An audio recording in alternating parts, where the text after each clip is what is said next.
This was when he was in 8th grade at Palm Desert Middle School. 8th grade. Marching band. That was before everything started going downhill. He's such an all-American looking kid. I know. Wow. Kathy Creedon's son, Ryan, was a boy any mother would have been proud of. He was in marching band for 3 years. And he was a straight-A student. He loved going to school. He played every sport imaginable: karate, soccer, basketball, t-ball. But that was before things changed, before his teenage years, when Ryan began experimenting with drugs. He was introduced to prescription drugs by a roommate, from what I've been told, and that became his drug of choice then.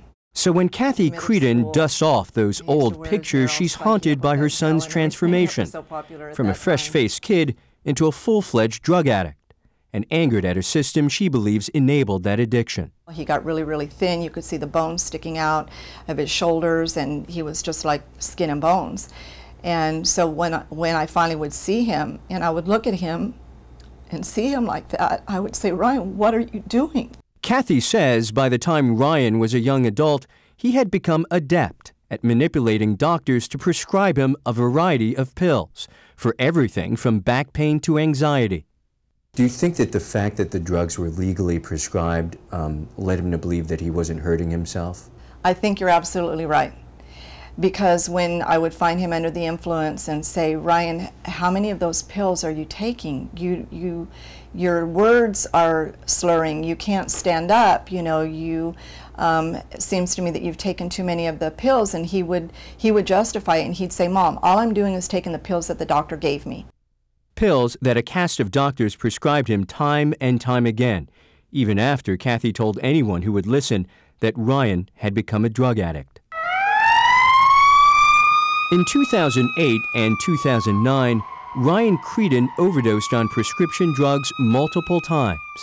He was also in and out of rehab and arrested for trying to alter a prescription.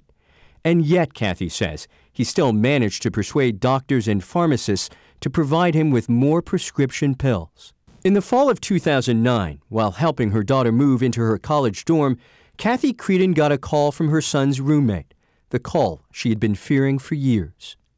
And he told me that there was something wrong with Ryan. The paramedics arrived at the same time I called back. By then, my friend was there, and I heard in the background the paramedic give the news to my friends on the phone. And that's how I found out that my son had passed away. Sadly, his story is not uncommon. From 2004 to 2008, the estimated number of emergency room visits linked to non-medical use of prescription drugs has doubled in this country. Just by a show of hands, how many of you at some point were hooked on prescription drugs? All of you. How many of you raided your parents' medicine cabinets or some other adult medicine cabinet? Not you, Aaron. You go into mom's pill cabinet, you know. You go into your friend's mom's pill cabinet. Cole Edwards is 21. He says he started using OxyContin at the age of 15. For a year, I got it from my best friend's mom. She was prescribed it. She had multiple surgeries. She didn't need as much as, you know, she had, and so she'd sell it. She'd sell it to you? To the high school kids, yeah, not just me. So she was dealing prescription drugs? Absolutely. 29-year-old Aaron Rubin survived a coma brought on by an accidental overdose of OxyContin and other prescription drugs. The former football player is now quadriplegic. He communicates by using hand gestures, raising one finger to say yes and two for no. Thank you. Give him the boom. Appreciate it.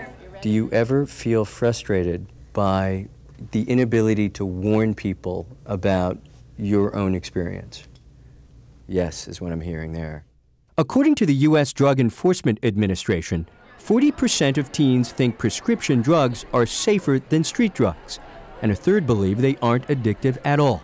It's something that happens with families that, you know, have health insurance, that are in more affluent areas that can afford these things, and we don't want to talk about it. No one wants to admit that they have a problem. Their appetite for OxyContin led them to illegal street drugs. It began with OxyContin, and and that was my drug of choice for a long time. And that became too expensive, so then I moved on to heroin. That's right. Heroin is now cheaper to buy than OxyContin.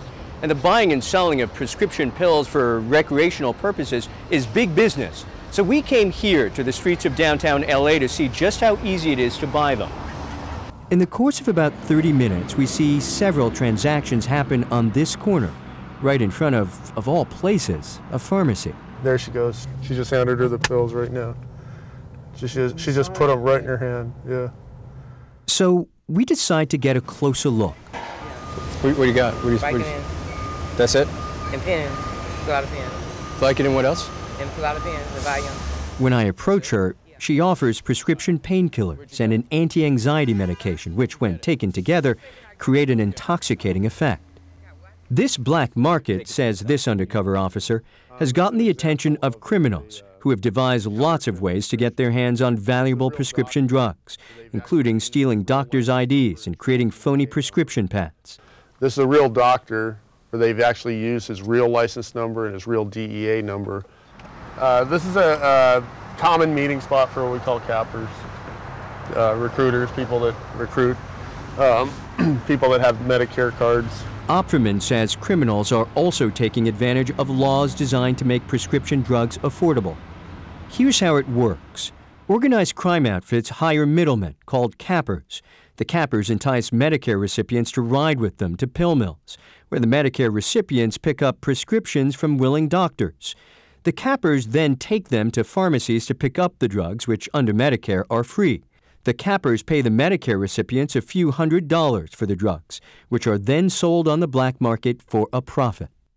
Kathy Creedon formed a nonprofit called Mothers Against Prescription Drug Abuse and has been working with Congressperson Mary Bono Mack on legislation that would make it more difficult for doctors to prescribe drugs like OxyContin.